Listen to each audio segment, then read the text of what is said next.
soldiers. It's time I settle the score. It's time I settle the score. Ripper to the rock, rum to the ripper, single. But then times I come to triple. Pow, with the heat into your head, now you dead. White left don't give a war if you're dead. Enemy attack just like a black pack. You in the wrong neighborhood, check your map. You gotta go from back up to do what you gotta do. So you'll be back with friends. Hey, what up? I mean, that's Sequential Geek, yo. Welcome to my channel. I've got this huge haul. It's this huge. That's what I got. So I'm going to start off with a few online buys. Came in the mail recently, the past week. And, stopped by Vision Comics and Oddities in Inglewood, just southwest of Denver. And they've got a 50% off sale. Anything $20 and under, 50% off. Basically came out to a total of like $105. Oh yeah. This first one I bought on September 11th in commemoration of 9/11. This is a VF Plus copy of Marvel Must-Haves number 2, newsstand edition. This for $17 altogether, actually. It's a nice black cover. So these Marvel Must-Haves reprint 4 comics. And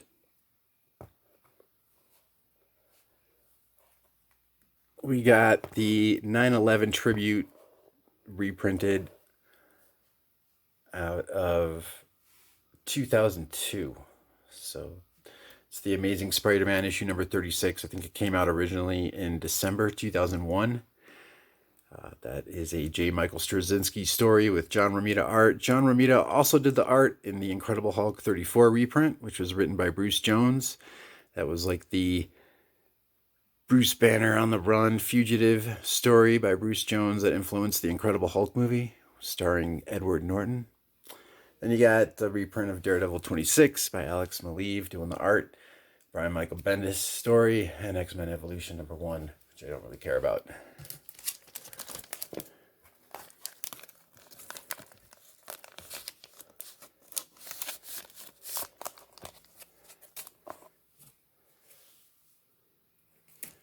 Donatello, August 1986. For me, it was a little spendy. $41. April's tenant is Jack Kirby. Staying in the basement. The turtles were hiding out, staying at April and Neil's place, and it's like the story Kirby and the Warp Crystal. So he had this crystal attached to his pencil, and whatever he drew came to life. Season 1, episode 16 of the TMNT cartoon is the animated version of this comic book. Yeah. Kevin Eastman and Peter Laird's TMNT.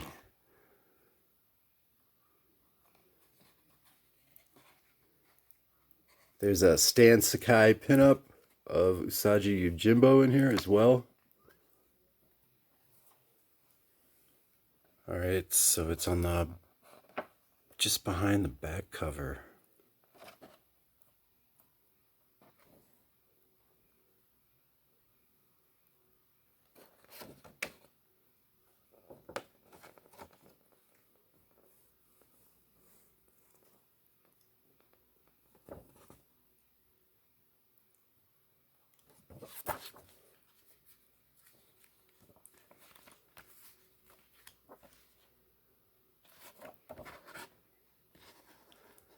A guy can't take a decent shower around here?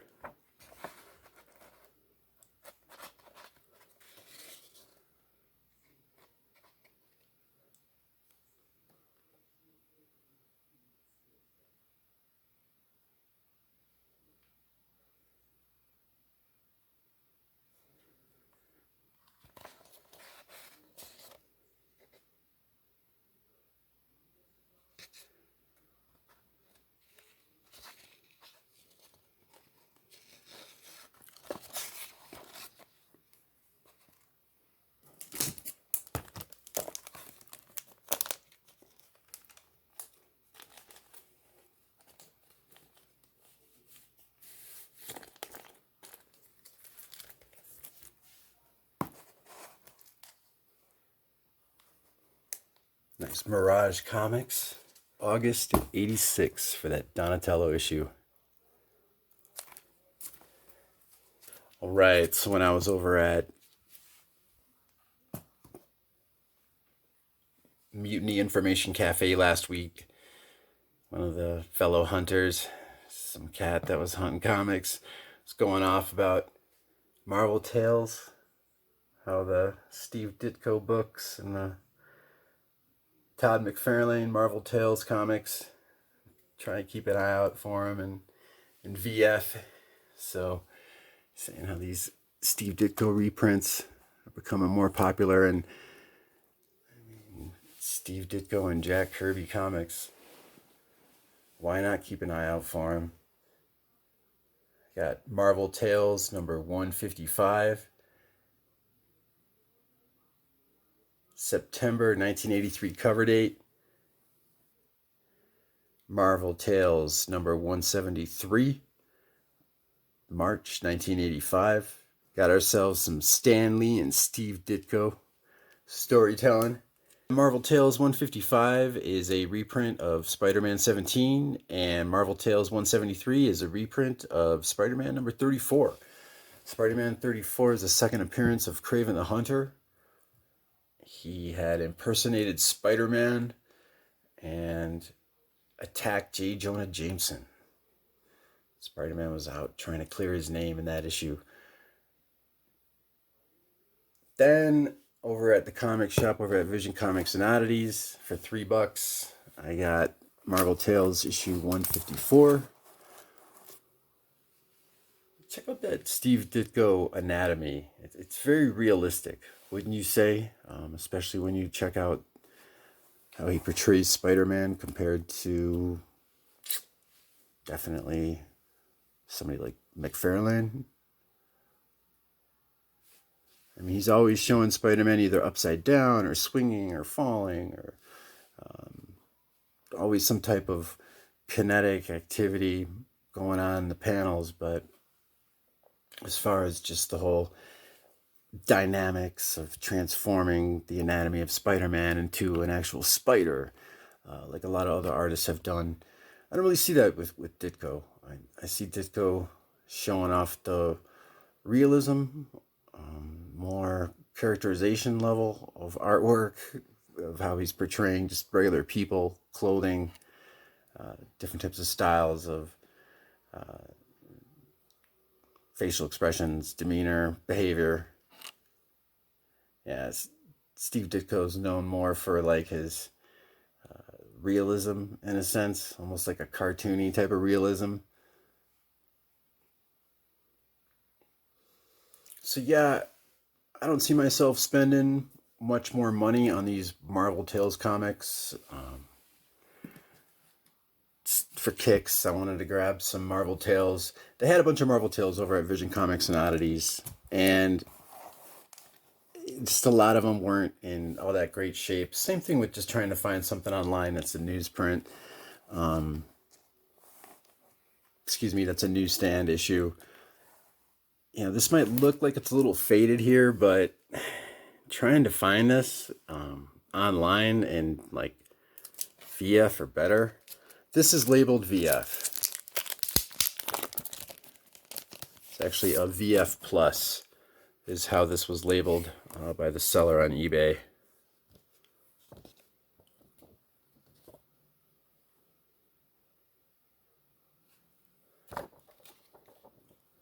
Which I've definitely come to agree with.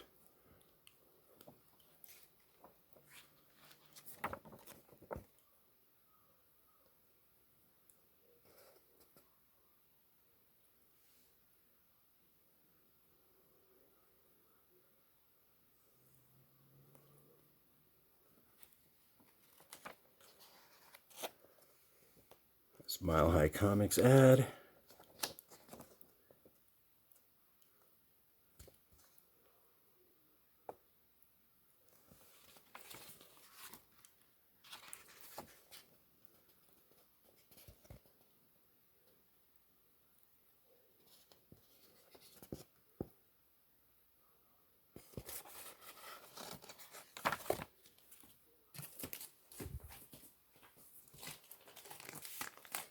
And that Marvel Tales number 154 right there, that is published cover date August 1983, but it is a reprint out of cover date October 1964. First meeting of Spider-Man and Daredevil. I think also Peter Parker ends up dumping Betty Brant too in this issue. Originally out of Spider-Man number 16. So those were some Steve Ditko reprints, originally printed out of 1964. Just want to move forward. Some Machine Man before I get on to some more Steve Ditko. Machine Man issue number 2 and issue number 9. They didn't have issue number 1, and they didn't have the last issue of Machine Man, issue number 19, over at Vision Comics during their 50% off sale. But I got issue number 2 here for $7.50, and issue number 9 for $4. That is Mike Esposito doing the inks on the left over Jack Kirby's artwork, and that's Bob Layton doing the inks on the right over Jack Kirby's artwork. So issue number 10 starts off with Steve Ditko, and what is that? Issue number 2, cover date May 1978. Story and interior pencils by Jack Kirby, with Mike Royer doing the inks out of May 1978 for issue number 2, and December 1978 cover date for issue number 9. That is the end of Jack Kirby's run right there. It's Jack Kirby's story, pencils, Mike Royer inks on the interior. And then issue number 10, we've got the retelling of the origin of X-51. It's where Steve Ditko takes over doing the art. He does the covers for issues number 10 through 16. And then Rich Buckler does the art for issues 17 and 18. Then Frank Miller does the art for the last issue, number 19, for this first volume of Machine Man. It's a Marv Wolfman story. Marv Wolfman is doing the script for issues 10 through 14, with Steve Ditko doing the interior pencils and inks. This came out actually bi-monthly. That is August 1979 cover date for issue number 10, and October 1979 cover date for issue number 11. First appearance of Binary Bug and Kubla Khan in Machine Man number 11. See if I can give you a little bit better view here.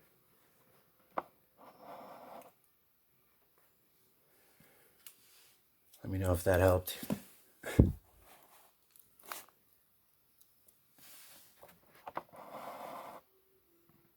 How's that? All right, now we're talking half off, right? So I just grabbed the rest of the Steve Ditko run of Machine Man that they had left, issues 10 through 17. So continuing on with the Marv Wolfman story for issues 12 and 13. Issue 12, cover date December 1979. 13, February 1980. Issue 14, April 1980. And issue 15, June 1980. Now, issue number 14 there, actually needed to mention, that is a John Byrne cover with Steve Ditko doing the inks. Yes, yes.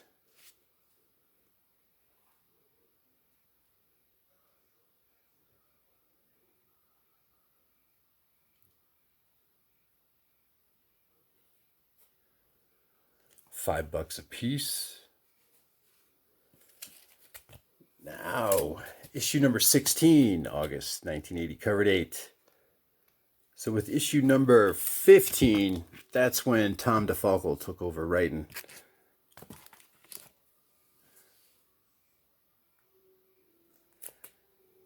And then let's wrap up this Machine Man run.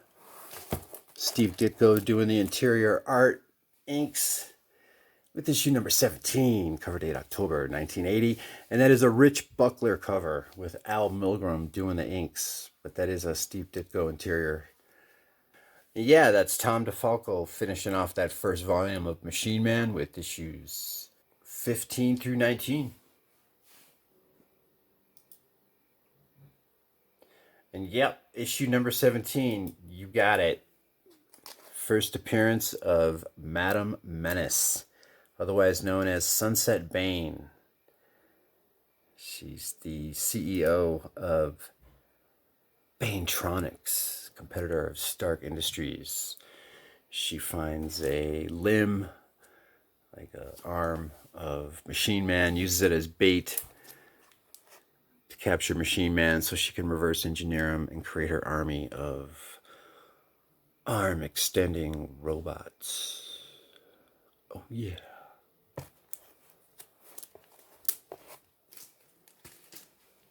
Machine Man. Machine Man, Machine Man, Machine Man.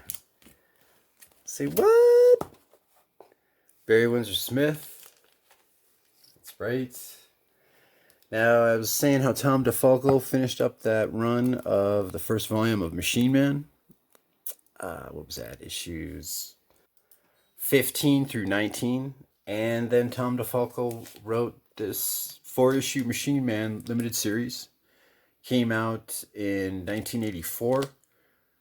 Around, I think it was like cover date October, November 1984.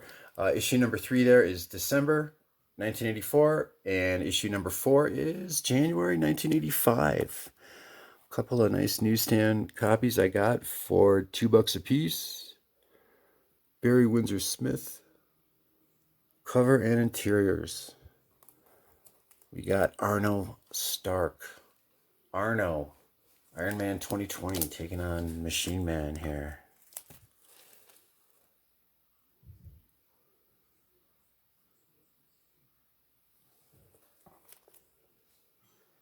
So they had the multiple copies of the first couple issues, but I am keeping to my newsstand copy trend. You know, these earlier issues of Machine Man that I showed, like, you know, when I got issue 9, right? That's got the newsstand there. That came out cover date December 1978.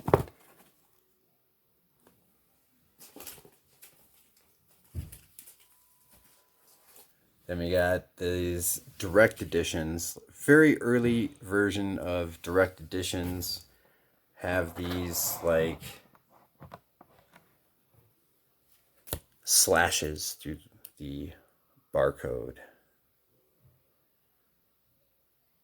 Now, was it a Whitman?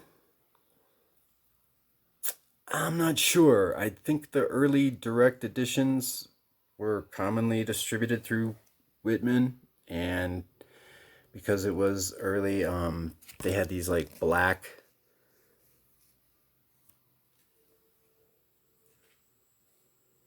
borders, creating that diamond around the price and the issue number, as well as that slash through it. So I think it's a possibility that it's a Whitman. Once you start seeing that face pop up in the lower left corner,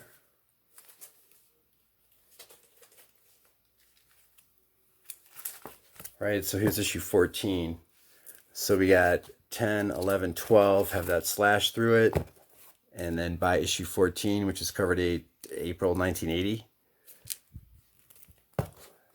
then you got your image of Spider-Man, or whatever type of icon that they want to use. Typically, it's going to be Spider-Man. So yeah, that's still 1980. I really think that collecting direct editions, especially if it's at least like a VF copy as such, then yeah, definitely get it. If it's going to be a direct edition that's before, in my opinion, before 1983, that's a sweet spot for direct editions. 1979, 94% were newsstand. This is per Mile High Comics website, milehighcomics.com. The newsletter 031513. titled Newsstand Edition History and Newsstand Pricing Policies. In 1979, there were 94% newsstand. 1982, 88% newsstand. In 1986, 50% newsstand. So although newsstand were extremely ubiquitous, 94%, 1979, you're looking at some 1979, this is 1980 comic books here. People weren't really bagging and boarding until around, as far as like on a regular basis, until around 1982. That's when I started seeing local news channels just doing random stories on comic book shops, covering how prices are rising in collectibles, especially with comics, by the early 80s. And by 1982, definitely people were bagging and boarding stuff. So those newsstands that you see pretty much, in my opinion, by 1982 are going to be more rare. Even though newsstand are more common in the early 80s, people were still bagging and boarding their direct edition comic books as soon as they bought them, if not buying doubles of so-called key issues, like the retelling of Machine Man's Origin by Steve Ditko, with your Marv Wolfman script.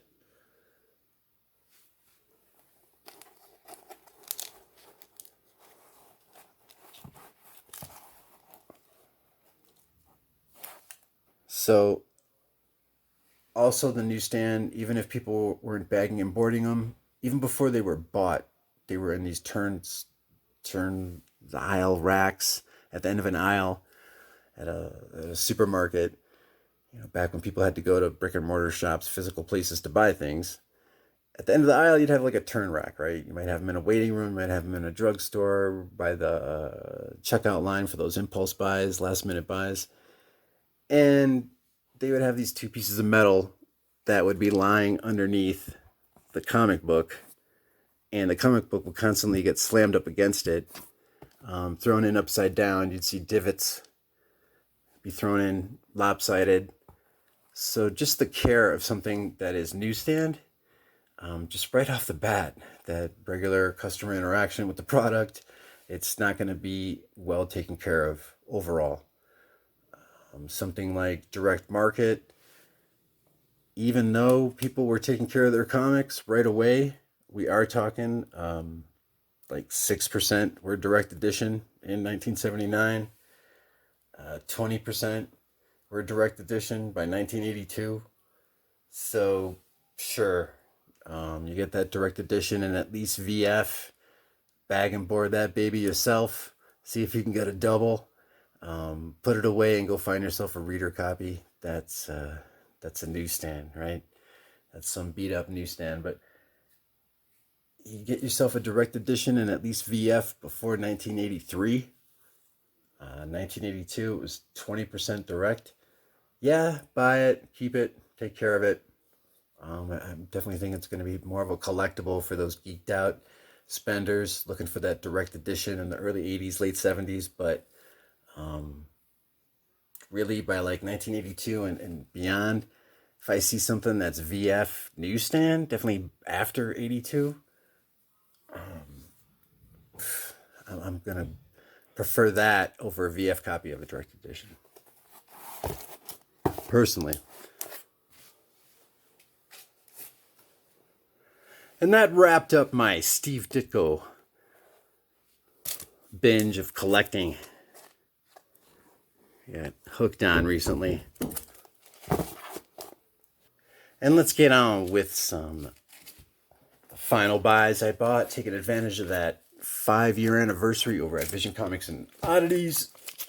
Bam, I got myself a $1 comic here for 50 cents, True Believers. First appearance of Jessica Jones as Alias. This is the rebirth of Marvel, the brief last gasp of Marvel, the rebirth of Marvel during its last gasp. You know me, New Marvel, capital N, small u, Marvel. That's right. This little mini neo-modern renaissance is going on with comics in general. I say New Marvel as just a general blanket term for from around 99, 2000 till around like 2003, 2004. Definitely by 2005, this whole era of just having more out-of-box take, not so brand identity driven, numbers driven, licensing driven decisions for creating a narrative in Marvel Comics. They've got this breakout indie writer, Brian Michael Bendis, right? You got Michael Gaydos, right? Excuse me, because it's Alieve. God damn it, Alex Maleev, that did the work with Brian Michael Bendis over at Daredevil. I think it was as of issue number 26. And then Ed Brubaker eventually took over after a few years. And it was more standalone stories, a little bit out of bounds of the main Marvel Universe. Kind of like to be determined whether it's part of the main 616 or not. But ultimately, they were a little bit more character-driven stories, definitely with Alias. I mean, I think one of the scenes, she looks at her refrigerator and it's all dented in because she realizes that she came home drunk. She had a booty call with Luke Cage, and I think she flew in the window, buzzed, drunk, landed in a refrigerator, trying to get a booty call, going over to Cage's place, or she was coming back from Cage's, whatever. Little stuff like that. Everyday living from an enhanced person's point of view, from a superhero's point of view. It was just really cool. Yeah, Alias, great 28-issue run. Started September 2001 cover date until November 2003. Check out this beautiful John Cassaday Black Widow cover.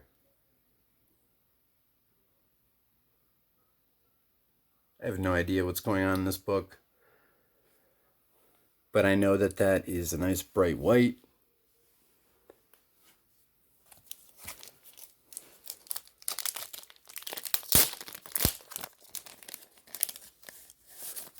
It's a great $2 comic right here. Yes, total cover by issue 20. Cover A, first printing. Alex Maleev doing the interior artwork. So dope.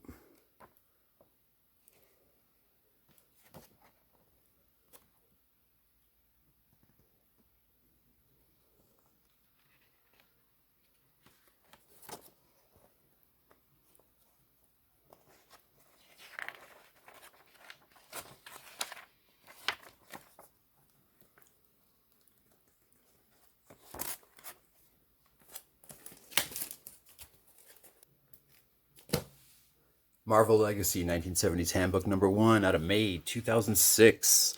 It's a Sal Buscema cover.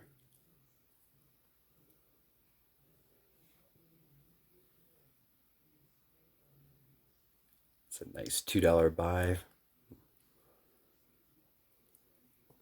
Got at least a VF copy.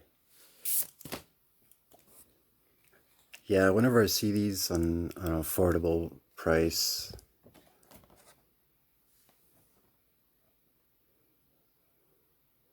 the George Perez cover of Avengers 180, 181, something like that. Gritch, the guy in the green shirt, trying to tell them all that they got to limit their membership to 7.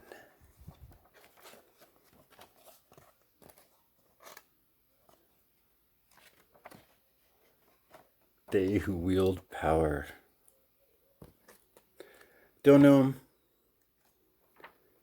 Hypno Hustler, Manphibian, Lady Liberators.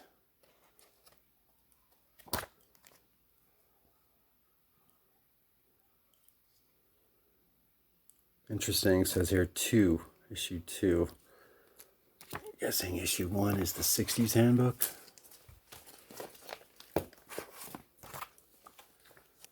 Phantom Starkiller. This is just the regular A cover, I'm pretty sure.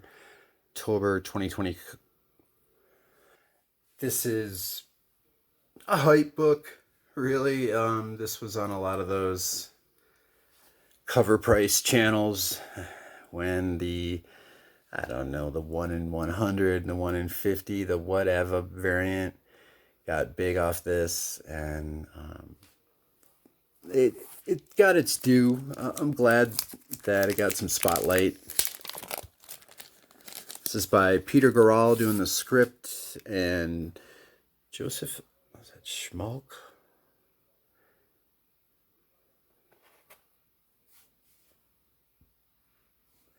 Scout Comics, right there. So they're known for doing like Solar Man, Hench Girl, Stabbity Bunny, Once Our Land, and Electric Black. Electric Black, famous recently. It's going to be this animated show. I have no idea, with Netflix maybe. Sure. Online streaming. Some channel that's going to make it an animated adaptation of Scout Comics Electric Black. As far as Phantom Star Killer goes, I mean, I liked, what is it, Rangal? It's the writer with Alexis Sarit's Space Riders. That was another Black Mask imprint, and then they keep reprinting another volume of Space Riders. I like that cool, funky, sci-fi vibe to it.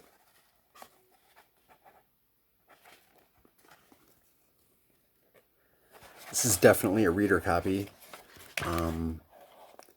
It is in fantastic condition, but you know, it's not like it's some special variant cover. What is this?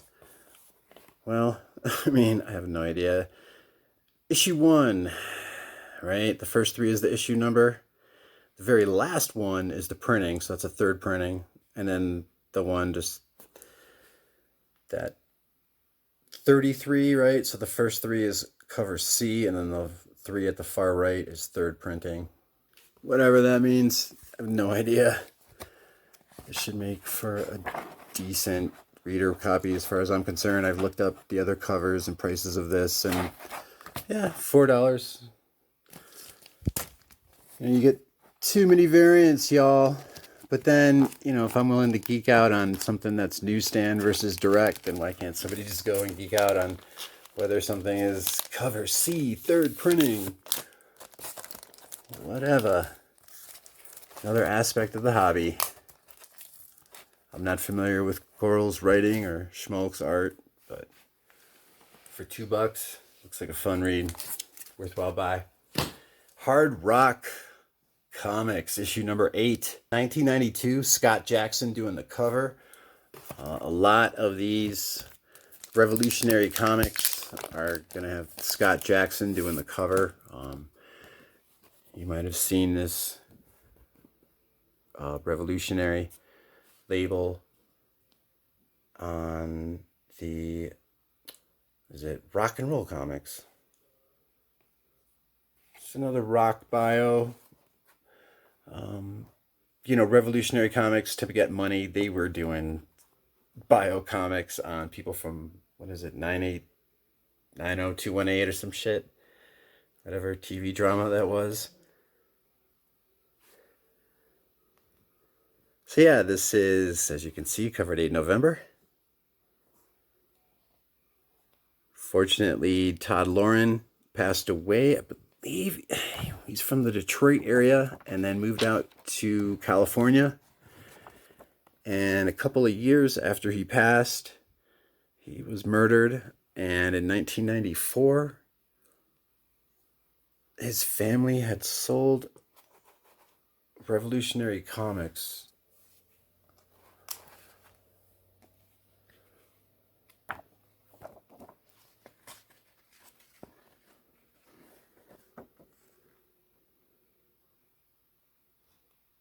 Now, didn't one of the members of Pearl Jam start off at that band Bam Bam?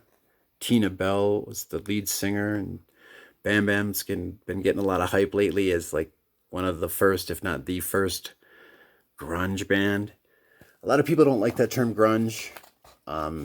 Started off as a marketing term. Pretty much is a marketing term, but there is a sound. There is a sound that is from the Northwest. That is from that Seattle sound. As much as you don't want to admit it, you want to see whatever documentary you want to check out. And I think Hype is one of them. And Hype is the name of this one documentary. Damn, I can't remember it. But on that whole era from the late 80s, early 90s.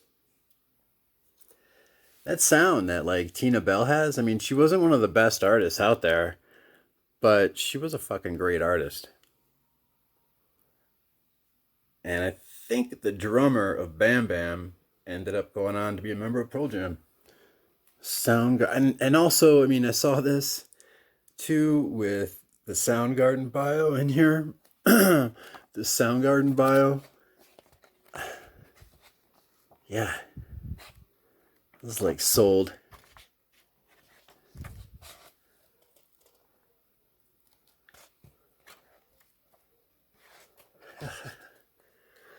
You know, for Revolutionary Comics, this artwork is great.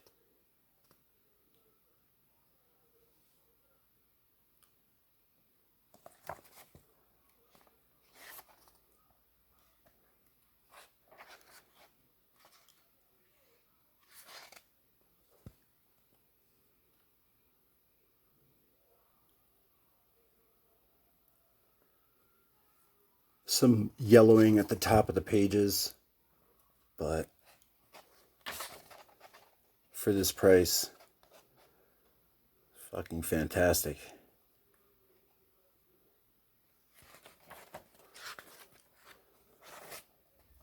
Chris Cornell.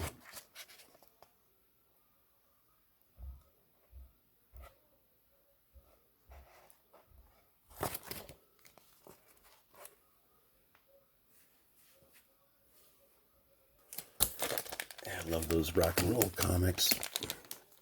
We need more rock and roll comics. We need more hip hop comics. We need more comics about EDM. We need more comics about music.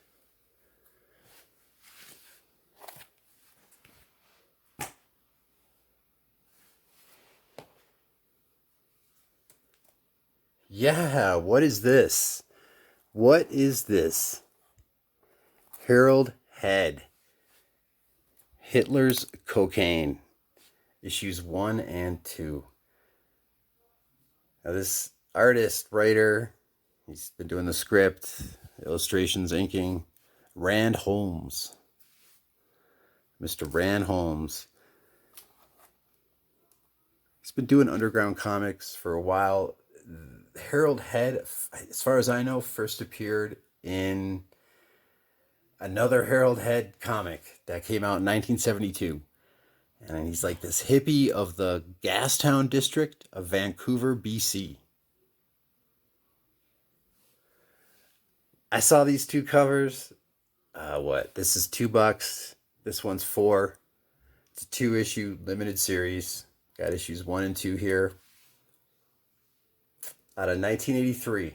And I don't really know much about these comics. I just thought they looked a little bit pushing the envelope, a little bit out there, a little bit zany, with a little edge.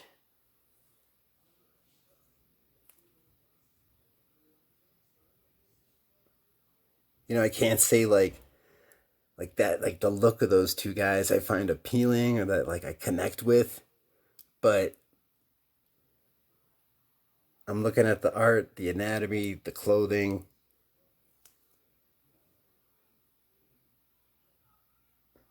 What is it about? Fucking Harold Head, you know, Hitler's Cocaine.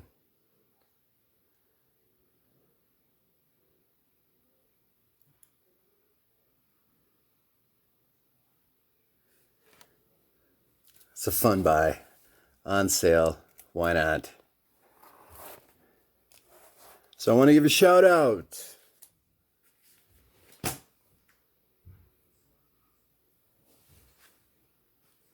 to Vision Comics and Oddities. Happy 5th anniversary. This is their Vision Comics special, issue number 2. And I showed the regular cover that they have, and they decided that they would have a limited edition, all black sketch cover. autographs of all the contributors to the book. That cover was done by A.C. Canales. He does the first story of this comic. Issue number 1 came out last year, 2020 Halloween. It's Vision Comics Halloween special. And then just before Free Comic Book Day this year, in August, issue 2 came out. And like I said, they had this variant cover. They're all black sketch cover. And just a cool little sketch there by Canales. And of contributors, their signature. Now looking at the signatures there, and I don't see Chris Lanham's signature. He's the owner of Vision Comics that started this imprint. This comic book, Vision Comics and Oddities. How fucking cool is that? This guy started off, Chris Lanham started off, I think he started working at Mile High Comics and spent a few years over there, and then worked with some other folks trying to start his own business, and now he's got Vision Comics and Oddities, his shop, and it's right here. 3958 South Federal Boulevard. It says Sheridan, Colorado, but it's southwest, pretty much Inglewood area. And these are the same comics. It's got this really badass sketch variant for $20.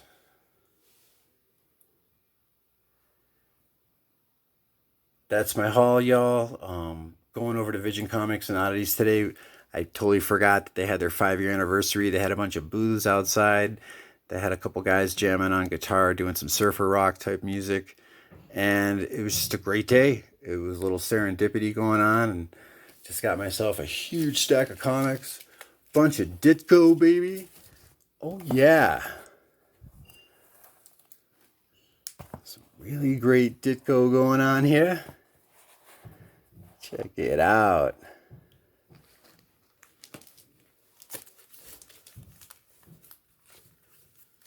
Just want to thank you all for watching.